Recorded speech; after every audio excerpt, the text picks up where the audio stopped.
Good evening and welcome to all of our attendees. If you haven't already, please visit the link in the lower right-hand corner to explore our virtual reality open house, and we will begin the scheduled portion of our program in 5 minutes.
Good evening, everyone, and welcome to the 2021 ACE Mentor Program of West Michigan Awards Ceremony. We are thrilled to have you here virtually, of course, and share in the celebration of our students' amazing work over the past 6 months and the incredible work that preceded our formal kickoff dating back to March of last year. What some of you may not know or may not remember is that March 10th is the date that ACE West Michigan celebrated our first cohort of 22 students, amidst quiet rumblings and buzzing cell phone notifications that COVID-19 was surfacing in Michigan. We didn't know it at the time, but that celebration will be the last in-person group gathering for many of us, myself included. Now, nearly a year later to the day, we have all become accustomed to the circumstances under which we left last year's inaugural award ceremony. We have novel words and phrases in our common language, including things like new normal, N95s, social distancing, Zooming, and others. We had Tiger Kings in The Last Dance and myriad other social phenomena that have become or will become the hallmarks of this era. I don't intend to dwell on those circumstances, nor how accustomed we've become to them. Tonight is a celebration of what we've done and who we've become since then, and the amazing dedication and commitment our students, mentors, and sponsors have shown to bring this program where we are today. Who I am today is John Reiser, and I am the chair of the board of directors for the ACE Mentor Program of West Michigan and an architect for Progressive AE. Welcome to the 2021 ACE Mentor Program of West Michigan Award Ceremony.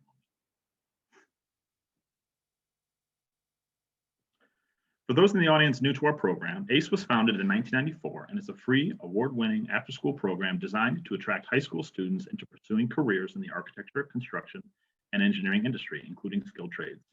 ACE National is a federation of more than 70 affiliates operating in 37 states and largely based in metropolitan areas. Here are some statistics provided by ACE National.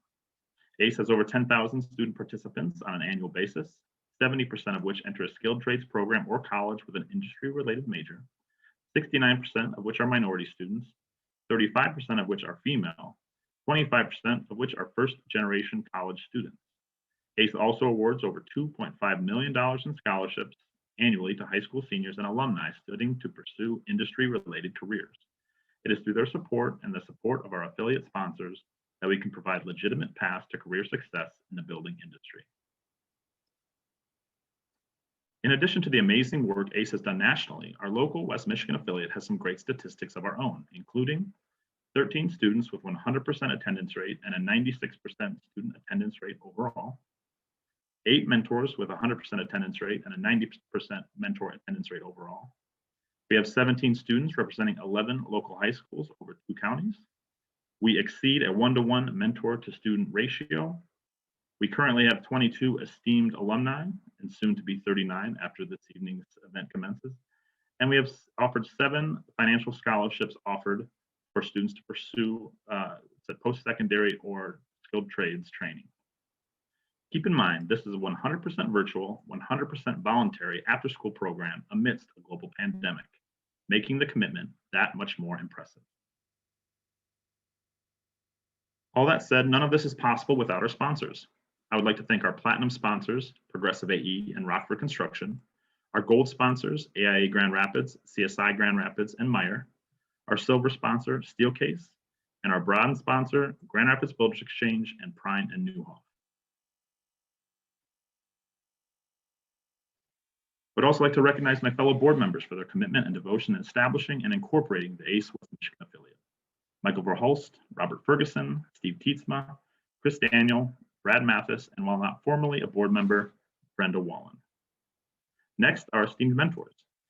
Each of these mentors dedicated their Tuesday evenings and many hours in between to move this program from a fully in-person to a fully virtual program. My thank you list far exceeds the amount I'm able to recognize these contributors, but I do want to give a special thanks to our events committee, the curriculum committee, and the individual efforts of Ryan Lubbers and Mark Cahill for their work on the technology and award fabrication fronts respectively.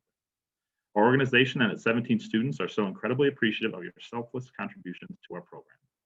And finally, the students. This group of students has been a complete joy to work with and has put our young program on a track for sustained success and growth. Each of our students and mentors received a gift box to celebrate their work, which serves as a thank you from our board of directors. If you haven't already, you can open your gift boxes now. And now I think it's time to see the work. So without further ado, I welcome fellow board member Robert Ferguson to the stage for the introduction to our student presentation, The Shelter Project. Thank you, John, and thank you, students and mentors and everyone in attendance here. A key component of the ACE Mentor Program curriculum and experience is a real-world application of professional skills used to create the built environment. Like this last year, the students' project site is in Grand Rapids, Michigan. This project has been envisioned by the students from a human-centered approach that leads to an understanding of needs, context, contribution to project stakeholders, and our community. Design objectives developed by the project team included welcoming, safety, compassion, dignity, and access to services and resources. Those objectives evolved into an understanding of uses, adjacencies, and how the building could serve with a focus on the theme of mind, body, and spirit, leading to design principles which guided planning and decision-making throughout the project process. Unlike last year, however, our project is part of a nationwide competition hosted by the Construction Industry Roundtable. For this year's competition, our students considered 2 of 3 project types and voted to develop a shelter for those experiencing homelessness. A requirement of the competition, students developed 2 digital project presentation boards for submission. These boards will be reviewed by a jury of the CERT member CEOs of leading design and construction firms in the United States. Without further ado, our first student presenting will be Destiny Anthon of Sparta High School. Destiny, lead the way. I'm Destiny Anthon. While brainstorming our approach, all 3 concentrations agreed that everyone deserves a place where they can grow their mind, body, and spirit. This project's goal is to fulfill that purpose for the homeless community in our city. This shelter includes classrooms and computer labs to enrich your mind. There are single and family rooms and a kitchen to rest and replenish your body. And there's a garden and a day room to recharge your spirit.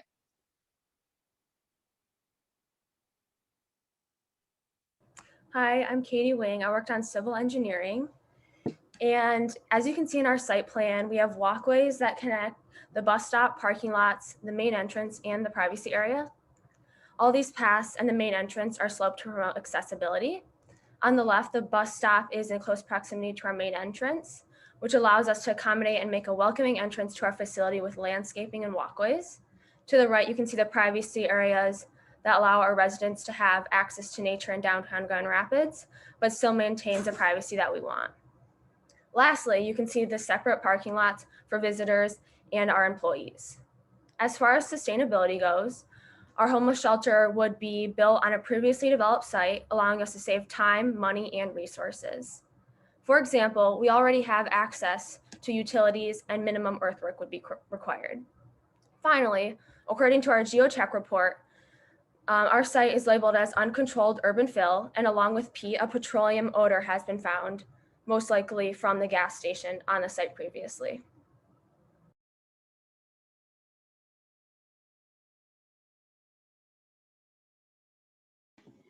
Hi, I'm Seth, and if you see, the green is public and the blue is private. And if you notice, our building is split into 2 parts, a public and private half. We did this to make it easier on our users to find where they need to go. We decided to put the public half on Wealthy and Division because that's where our main entrance will be, and that side is closer to the bus stops, schools, and hospitals. The residential side is on the other half to provide more privacy from the public spaces in the front of the building. Some offices also divide the building between the public and private areas.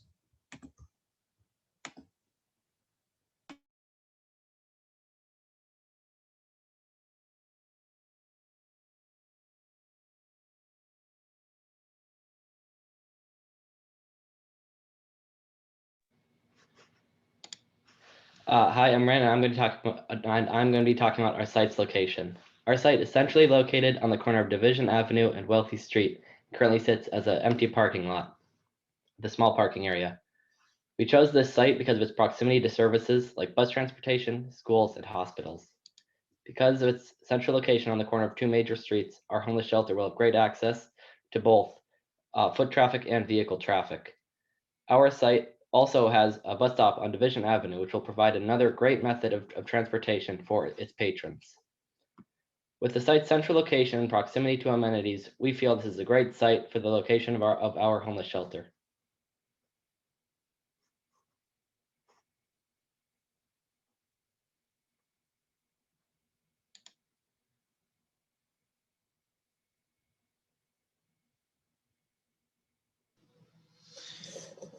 This part is about sustainability. Our focus in this building was to help with three main points of sustainability: mental, environmental, and financial. With the different points of education and gardening that we have in our structure, it allows our users to become more educated and energized. It'll let them get mental sustainability and last longer, with also warm beds and things like that. With also our brick design and stuff like that, we can use bricks in a lot of different things, such as construction or something. And also, it helps with our financial.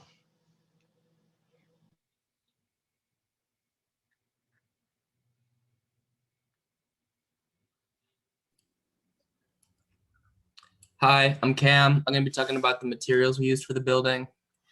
So plywood, brick, concrete, and vegetation on the roof were all used in the implementation of sustainability, both financially and economically and environmentally. So some of the benefits plywood supplies is that it's readily available and it has a high strength to weight ratio, which can be used on the interior. Brick improves energy efficiency, which is great for economic sustainability. It's also weatherproof. Concrete helps add a modern aesthetic to the building and is also fire resistant, strong, and economically friendly. And vegetation on the roof greatly improves building isolation and urban amenities to the public and residents of the shelter, as well as stormwater management.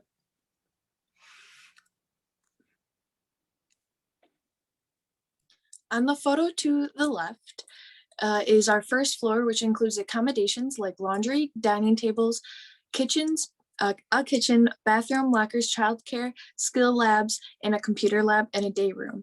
The residential space and the engaging spaces are connected by an atrium that have a trinity similar to the mind, body, and spirit. This trinity is refreshing natural light, foliage, and a light wood. The picture on the top right showcases our day room, which is a place where you can rest your mind and grow your spirit. And it includes comfy chairs, double-sided fireplace, and an option to grab a book. The photo below that is one of our skill labs. It is designed similar to a lecture hall, and it also includes computers for large groups to learn about various skills to help them grow throughout the community.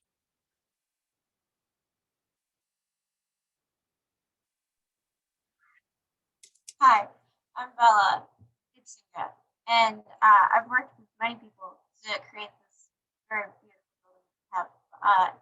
For this building, we've tried very hard to design an open, calm, and welcoming area to enter and occupy our building. Once you step into the building, there will be a reception desk there waiting to be used and helpful, along with convenient soft seating. Any residents with a bike can use our interior bike rack right next to the desk. Overhead will be an atrium similar in size. We hope this will wash natural light into the space and bring in natural elements that add a calming effect we hope to achieve. After the reception desk, we have the elevator and stairs for easy access to the second level, and they can function as an easily found waypoint in the building. Once we go around the elevator, there is a nice open cafe with many tables for people to eat, socialize, and relax. We hope for this area to recharge the residents' mind, body, and spirit. From the cafe, you can see the kitchen that is easily accessible for those who need a meal or just a small snack.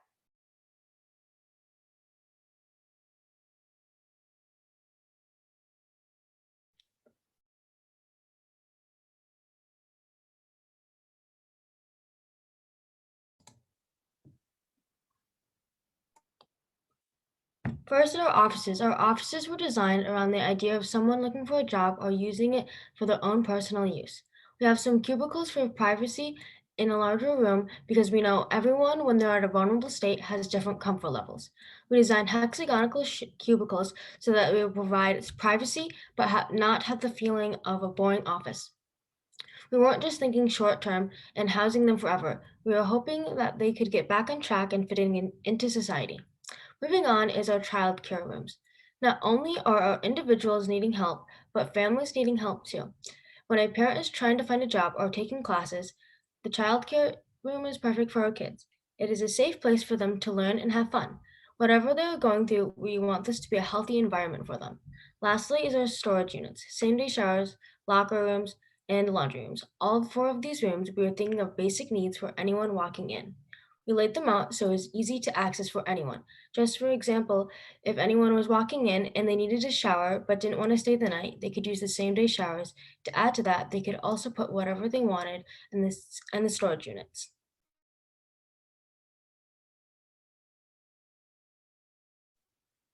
Hello, my name is Aisha Jetty, and our main focus when designing the second floor was to create a sense of community and connection among each housing unit while still making privacy possible for individual residents. We achieved this connection by stacking our temporary units so that all residents can share a common space, fostering relationships with neighbors in a manner similar to that of an apartment building. This means our bathroom and shower areas are also shared and include greenery that separates the sinks to create subtle barriers between users, as well as brighten up the space. We then used interstitial space between groups of units where residents can interact with each other while lounging on the couches or stopping by to pick up essential items or food. And the presence of these community spaces is furthered by even larger public areas, such as the garden and the atrium, that divide the temporary and family units and provide much needed sunlight and relaxation through the use of plants and open spaces. And as mentioned before, privacy is attainable for all residents through modular furniture that supplies each room with storage for all of their personal items and a desk to privately work at, not to mention personal sleeping arrangements that are extremely versatile, especially regarding our family units. Hi, I'm Maddie. Welcome to the family units. There are many units provided for different families. We incorporate unique elements that help families grow their mind, body, and spirit, such as the use of light in the space or how the space is divided. It's important that families feel welcome but still have their privacy. We include multiple ways to have a room. It allows for your family to make accommodations that fit to their special family's needs. Each room is made to be functional to routines for each family, including accessible private bathrooms. We have designed areas that provide storage to store personal belongings. Each person in a family has the ability to have a different area of storage to function as their own space. Along with that, we have a table to function for work and sitting around as a family. The table is not easily identified in the picture, as the table is also a sofa. We have the sofa accessible for many purposes. We try to have each unit functional to the entire family and their comfort over their extended stay. Hello, I'm Carrie Kroll. On the right, we have our rooftop garden, and on the left is our kitchen. For the rooftop garden, we expressed that we want this space to be a place where the residents can go to get peace and relax. With all the hardships these residents experience, we wanted a space for them to be able to breathe in the fresh air, let go of their worries, and recharge their mind, body, and spirit. Even though we want this space to feel calm, comfortable, and open, we understand that there are families that need the same relaxation. With this in mind, we created a water feature where the kids can play in the water with toy boats and jump through the water. On the other side, we have a big couch and tables lining the wall. This creates an open space for people to connect with one another while enjoying the views and greenery, watch over the kids, or keep to themselves to read a book. Along with relaxing and refreshing our minds, we need to refresh our bodies. We understand that not knowing when your next meal is going to be is stressful on the body. That's why it's important for us to have a kitchen where the residents feel open to and access to. For the kitchen, we needed a space to be adaptable to support the cafe, but also be available as a learning space. To do this, we organized the kitchen to have multiple islands. Each island has a sink, oven, range, microwave, and a toaster. The kitchen is normally set up to be open and flow with the cafe space. Here, residents have free range of the fridge. They can cook their own food or pick up pre-made meals. The kitchen can also be closed off by our sliding glass doors and turned into a classroom where residents can learn or add to their cooking skills.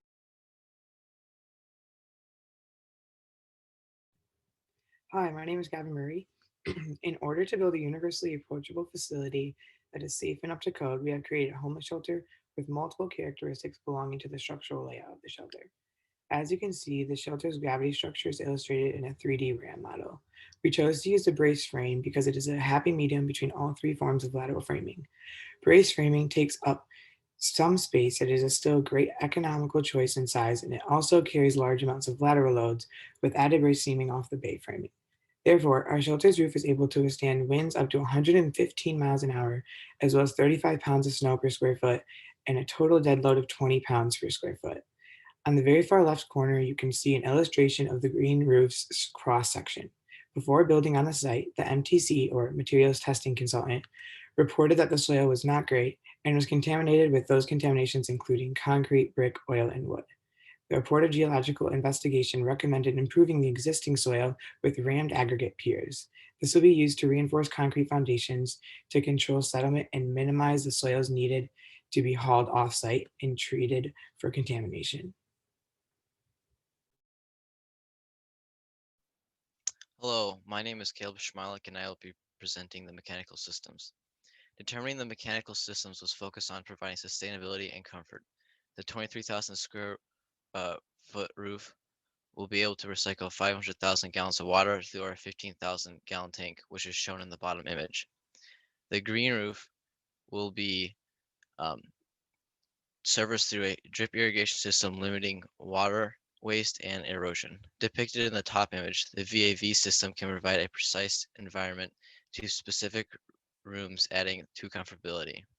Lastly, the hybrid ventilation incorporates both mechanical and natural systems, increasing the efficiency of the building.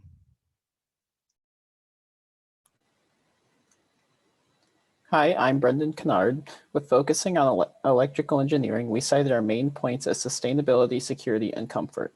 Using solar panels placed on the roof of our building and lighting sensors inside, we are able to balance comfort and energy efficiency using a 1200 amp main distribution panel feeding to 4 electrical panels spaced around the building. The solar panels take up 8,500 square feet on the roof, with 24% of the overall energy used for the building produced by solar. This helps ensure that all needed electricity flows to the needed areas, including 2 elevators planned for the building. Comfort is extended by ensuring that the proper amount of outlets are implemented in order for all residents and staff to have all the electricity they need. We are ensuring a secure building with plenty of indoor and outdoor site lighting with plenty of security cameras.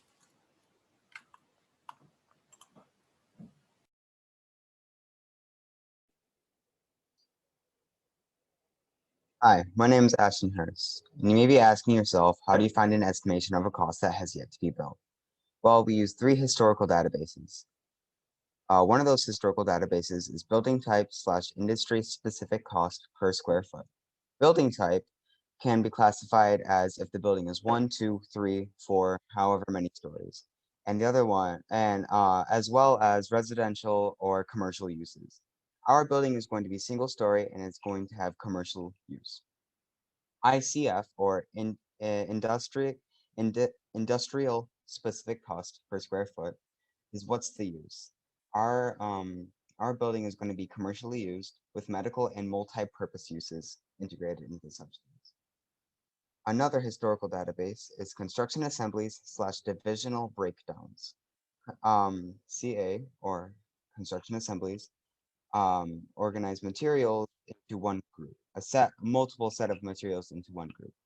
This group can be an exterior wall, which would be used wood studs, plywood, vapor barrier, and siding. Divisional breakdowns takes all those groups and puts them into classifications. These classifications can be put into concrete, masonry, electrical, etc. And the last and final historical database we use is quantity takeoff. These are all units of construction to see how much the building will cost. We calculate this using Excel and a few other platforms like on-screen takeoff. We use these to make sure that we're not overlapping our prices, make sure that it's accurate. Additional methods of estimation are cost allowance and contingency. It's all about the known against the unknown. Cost allowances is if we go over a broad scope. A broad scope estimation can be used for something that we don't quite know the cost of, the total cost on pinpoint. So we give ourselves a cost allowance. Contingency is the unexpected, like weather delays, design changes, and things like that. Collaboration is key. Team meetings, construction reviews, and design reviews are crucial so that we know exactly what kind of materials we're working with. Our project came to just over 11 million, which is conservative right now because of early design. Value engineering is next, which I heard is fun for everyone. And a final thanks to Electric Construction and Progressive AE for donations to make this project a reality. Hi, my name is Torin. I'm a senior at CA Frost, and I helped create the schedule of the project. So when we came to the schedule, we divided it into 4 phases: pre-construction / design, mobilization, construction, and project closeout, with us mainly focusing on the mobilization phase and the core and shell stage within the construction phase. The pre-construction and design phase is basically where everything before the build happens. That includes meeting with the owners to understand their needs and wants, architects designing the overall project, engineers overlooking those designs, making sure that they are realistic and can actually be brought out into existence. It's also when some of the contracts are made and signed. The mobilization phase is when all of the safety gates, employee trailers, overall equipment needed for the project to work is brought onto the site. It's also when inspections to make sure that the area is safe and buildable takes place. We really focused on this part of the schedule because safety is the biggest priority in construction. The construction phase is self-explanatory. It's the construction part, from concrete getting poured to the window glass getting installed. This is the bulk of the project, including the core and shell, which actually took, in our estimate of the schedule, took the longest, 224 days. And that's basically the framing and the structure of the building to make sure it doesn't collapse, fall in, anything like that. The last phase in a schedule is the project closeout. That's when the construction company gives the keys to the owner so they can start furnishing it, bringing occupants into it, designing it ready to open up. It's also when our final billing of the project happens, so we get paid. As you can see with the timeline on the right, all of the activities are either linked to a predecessor or a successor, with some activities happening simultaneously.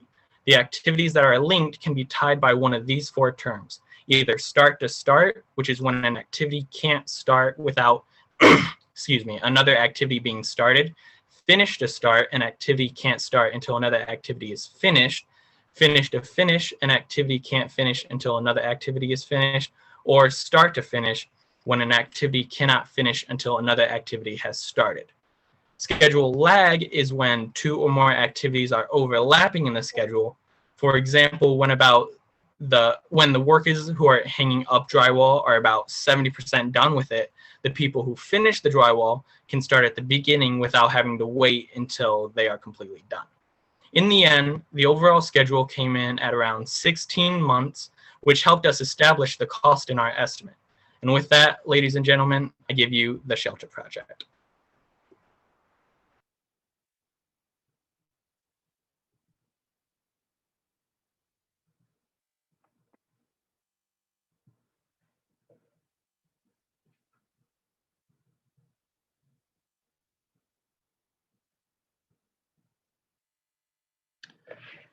Ordinarily, at this point, I'd ask the audience to give the students one more round of applause for the incredible effort and dedication they've shown over the past 6 months. But as all of us are home in our living rooms, I'll trust each of you are at home clapping by yourself. And now the awards. One of the most incredible aspects of the ACE Mentor program is the opportunity it provides participant students. In addition to the industry exposure and collaborative design experience, one of the hallmarks of the ACE Mentor program is its financial commitment to allow its graduates to pursue valuable post-secondary experience at accredited universities and skilled trades programs. One such program is Lawrence Tech, who has offered 2 college credits to every qualifying student graduate of the West Michigan affiliate. These credits are transferable to nearly every institution in the United States and reinforces the academic weight and rigor this program affords our students. In our second year, the West Michigan affiliate is proud to offer 4 financial scholarships, 1 Outstanding Student Award, and 1 Outstanding Mentor Award. The student awards are recognition of our cohort's top performers as voted upon by the mentor team, while the Outstanding Mentor Award was voted upon by the students themselves. Our 4 financial scholarships are sponsored by our partner organizations, the American Institute of Architects Grand Rapids Chapter, the Construction Specifications Institute Grand Rapids Chapter, Rockford Construction, and Progressive AE.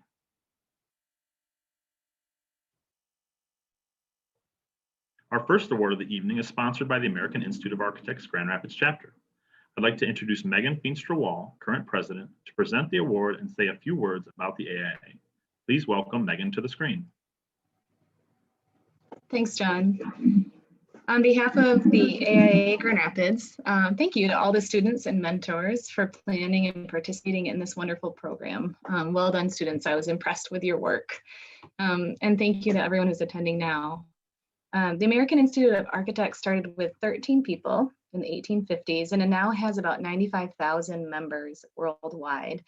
It's a national organization, but with state and local chapters. So our local chapter is AIA Grand Rapids, and it includes West Michigan from Grand Rapids to the Lake Shore. We've been around for just about 100 years, and we serve about 300 members. The AIA advocates for the value of architecture and gives architects the resources they need to do their best work. We want to drive positive change through the power of design. And I'm so pleased to see such a great group of future architects and engineers, designers, and construction professionals here. You can help make that positive change I'm talking about. The American Institute of Architects Grand Rapids chapter is proud to present this year's award. The 2020 and 2021 AIA Grand Rapids Scholarship Award goes to Caleb Schmatlock. Congratulations, Caleb. Thank you, Megan, and congratulations to Caleb for his outstanding contributions and commitment to ACE West Michigan. Our next scholarship is offered by the Construction Specifications Institute Grand Rapids chapter and is presented by Board Director Robert Ferguson. Thank you, John. Our second award, as John mentioned, is from the Construction Specifications Institute of Grand Rapids. CSIGR has committed for a second year to a $2,500 academic scholarship for a student pursuing a degree in architecture, construction, or engineering. Tonight, I'd like to introduce you to Ed Avink, a coworker of mine at Progressive AE, but also current president of the CSI Grand Rapids chapter, to present the 2020-2021 CSI Grand Rapids Scholarship and say a few words about CSI GR. Please welcome Ed to the screen.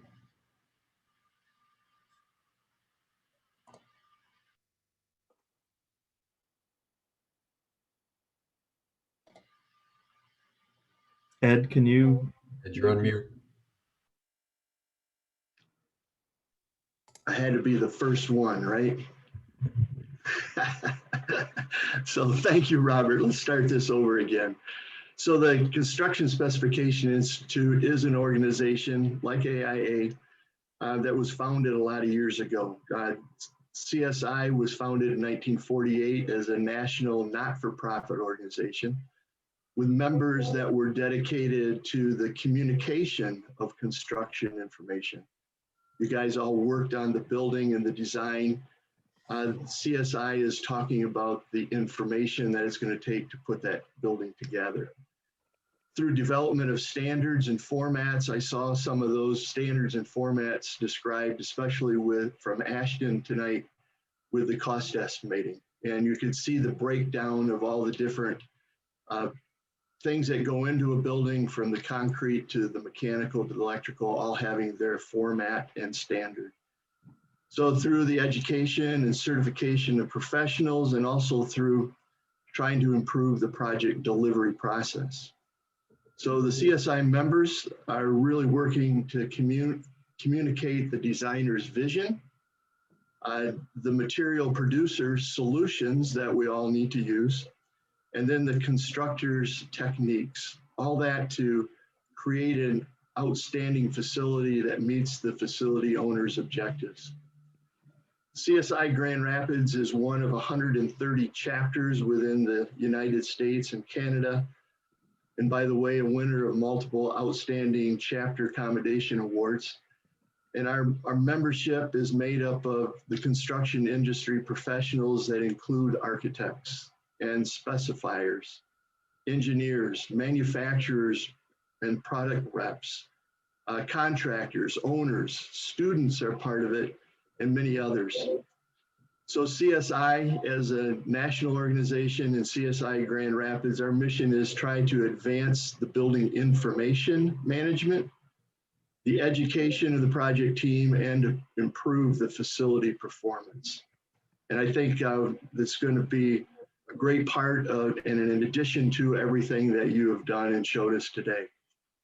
And now the Grand Rapids chapter would like to present an award for the 2020 CSI Grand Rapids Scholarship to Destiny Anthony from Sparta High School.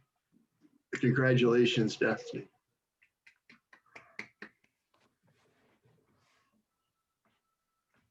Thank you, Ed, and thank you, CSI in Grand Rapids. Our next award from Rockford Construction will be presented by Mike Verhulst. Yeah, thank you, Robert. Yes, our third award of the evening is sponsored by Rockford. And I'm Mike Verhulst, Vice President at Rockford Construction. Rockford, we like to think we're more than just an average construction company, right? By constructing, developing, and managing buildings where, you know, innovation, creativity, discovery, and collaboration can flourish, we proudly take action in the buildings of a better future for ourselves, our communities, and the world itself. So we feel the recipient of this award has exemplified the qualities that align with the company's cornerstones on which we are built. And I'm proud to be able to present this award. So please join me in presenting the $2,000 Rockford Construction Scholarship Award to, drum roll, Torn Van Schuichem. Torn, congratulations and great job over the last 2 years. You've done an outstanding job. I'll now turn this over to Steve Tietzma for the next award. Yeah, thank you, Mike, and good evening, everyone. My name is Steve Tietzma, and I'm a civil engineer at Progressive AE, and I have the pleasure of introducing our next award of the evening, sponsored by Progressive AE. And with that, I'd like to introduce Mike Perry, Executive Vice President at Progressive, to present the 2020-2021 Progressive AE Scholarship and say a few words about the organization. Please welcome Mike to the screen. Thanks. Good evening, everybody. Can everybody hear me? Okay. So Progressive AE, as many of you know, is a full-service architectural and engineering design firm that's headquartered right here in Grand Rapids for about 60 years now.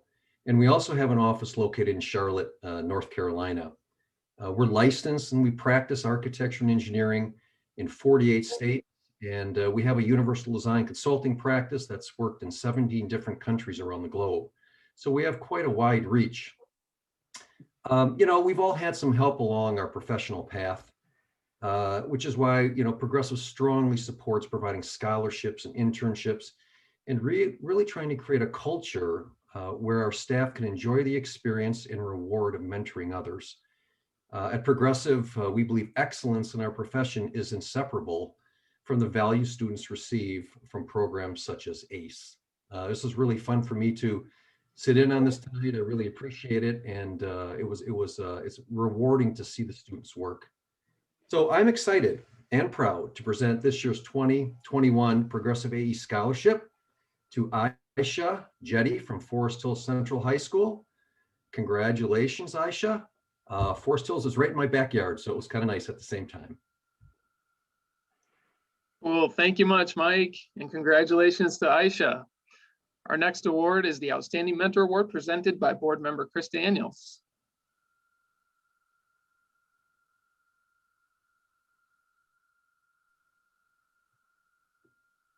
All right, thank you, everybody. Good evening, students, family members, and friends of our ACE mentorship program. My name is Chris Daniel, and I work for Rockford Construction as a member of our pre-construction department and an estimator. I was lucky enough to return this year as a mentor and take on some additional responsibilities as a rookie on the executive board. Don't let that sound too daunting. Due to our chapter being 2 years old, everyone was a rookie just 1 year ago. Being a part of this program has been extremely rewarding, both personally and professionally. And it's a great honor to be chosen to highlight this year's Mentor of the Year.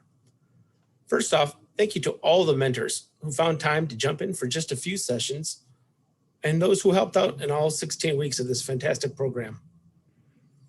We thank you all for your weekly dedication to instruction, commitment to craftsmanship, and to teamwork and collaboration. This collaboration demonstrated our real-world working relationship to the students and how we work together while developing our project's overall design, conceptual budget, preliminary schedule, and other deliverables. Towards the end of our program work sessions, students were asked to vote on the mentor who has been most impactful to the development of their professional knowledge base. This also includes acting as a soundboard for architectural, structural, and construction ideas, and the shepherd of creative thinking. This year's team has brought to the table their video conferencing skills and paid extra attention to keep the kids engaged with online icebreakers, digital word boards, sticky note style digital software, and real-time polls and quizzes.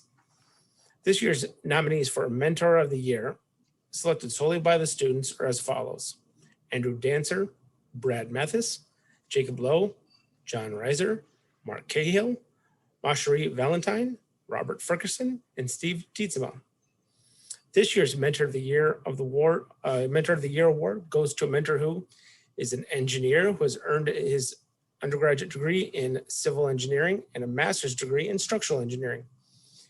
He led the structural student mentor team in the design and was a great overall leader in pulling all aspects of the design together. Although not a focus in their specific education, this mentor showcased his skill set in software engineering through their guidance of the Hubs environment, Zoom meetings, Microsoft Team meetings, and many other tools used to foster this year's digital, educational, and collaborative environment. Please join me and give a digital thumbs up or applause emoji. And thank you to our 2021 Mentor of the Year, Jacob Lowe.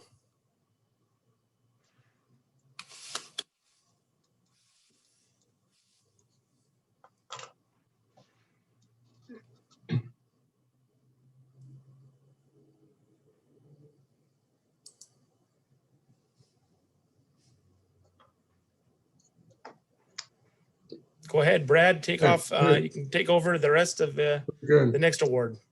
Well, good evening to students and mentors and family and friends. My name is Brad Mathis. I'm Vice President for Community Development and Inclusion here at Rockford Construction.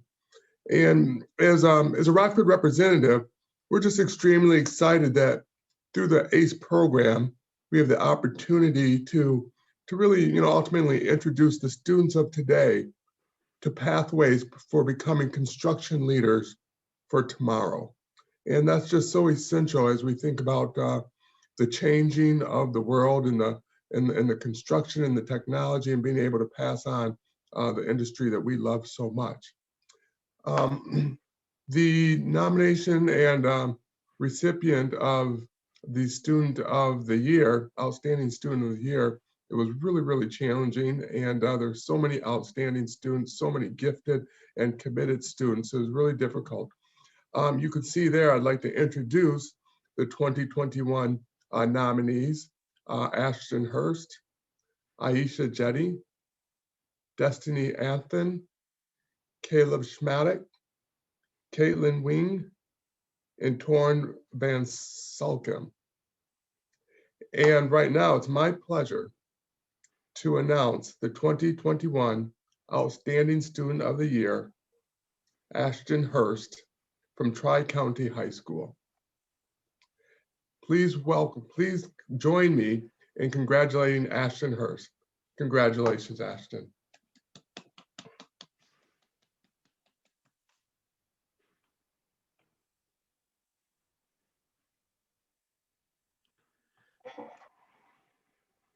Our next award is a new one for our affiliate, a student nominee for the National CMIC Alan Berg Memorial Scholarship. CMIC, a longtime national ACE sponsor and the family of the company's late founder, Alan Berg, continues to underwrite the scholarship program honoring Mr. Berg's legacy of support for education, mentoring, career counseling, and the design and construction industry. The Alan Berg Memorial Scholarships are multi-year awards aimed at talented, deserving ACE high school seniors intending to pursue post-secondary education and training leading to careers in architecture, engineering, construction, or the skilled trades. In 2019, the first year of the scholarship program, 25 students from 19 states received a total of $400,000 in scholarships, varying in amounts between $10,000 and $40,000 depending upon need. The 2020 scholarship program awarded 23 scholarships totaling $400,000, 20 college path and 3 alternate path, which would be skilled trades, varying from $5,000 to $40,000. The inaugural nominee for the Allenberg Memorial Scholarship, Aisha Jetty of Forest Hills Central High School. Thank you, Aisha, for your outstanding contributions to our program over the last 2 years. Our final award for the evening is offered by our local affiliate and is presented by Board Director Robert Ferguson.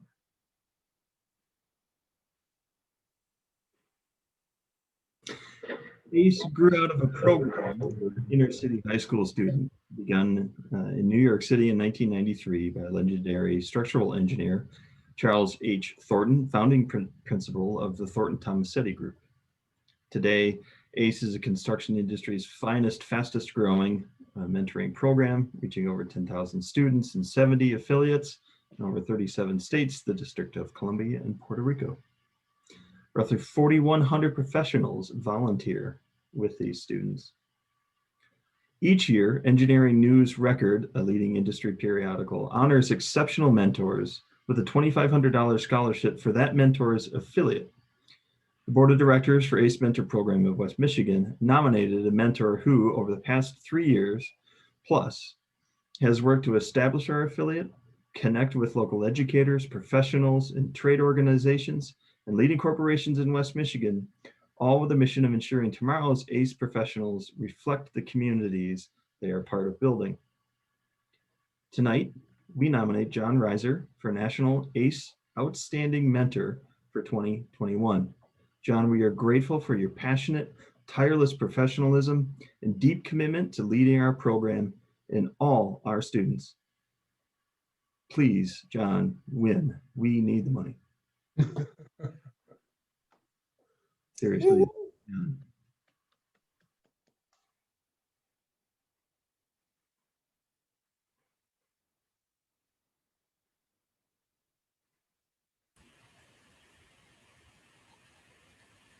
Thanks, Robert.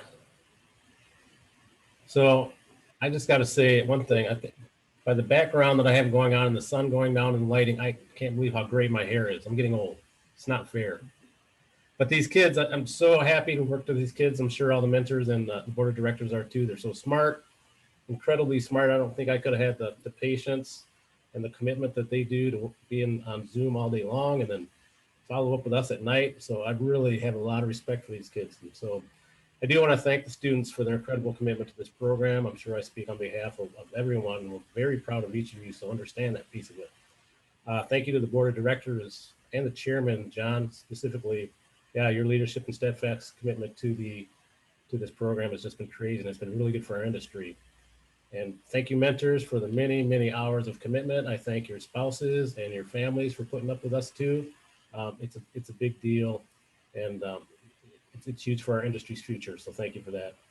Lastly, parents and supporters, thank you for your investment into these students. It's huge for our industry, and it's huge for these kids' individual lives. This program is built off of all of our commitment and willingness to invest in tomorrow's people, but we have to remember that the greatest successful experiences, events, and programs, there's always a cost associated with them, right? So the ACE Mentor Program is a nonprofit that is 100% funded through this donations to this program.